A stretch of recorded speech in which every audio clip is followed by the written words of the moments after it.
So there's this saying in Spanish that goes, a todo te acostumbras menos al hambre, which basically means you can get used to anything except hunger. And what's the number one human instinct? What's the number one human drive? It's to survive.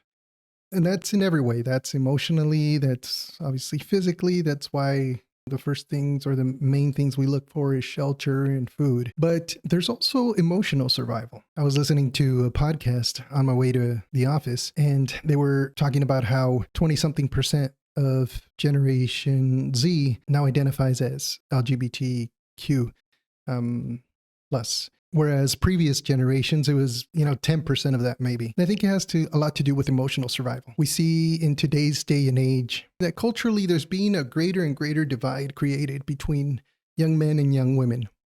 Young women are being taught one thing, young men are being taught another. And this is basically separating them. Men are being taught to go against their nature because if they don't, they're misogynists. And women are being taught to go against their nature because if they don't, they're weak and subservient. And I think that emotionally, we all want somewhere we can belong, someone who understands us, who is fighting the same fight that we are.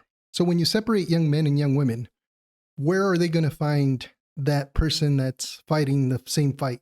Where are they going to find that person that they can identify with? They're going to find it in their same group or in their same sex. And particularly with pre-pubescent kids, that's where I think it's very easy for them to say, okay, well, I must be like this, or I must be like that. And then puberty comes along, but then you've already set yourself on that path. And peer pressure and the need to belong and the need to be understood are very, very, very strong. And that's the main reason why I think we're seeing this uptick with the youth. What do you think? Comment down below.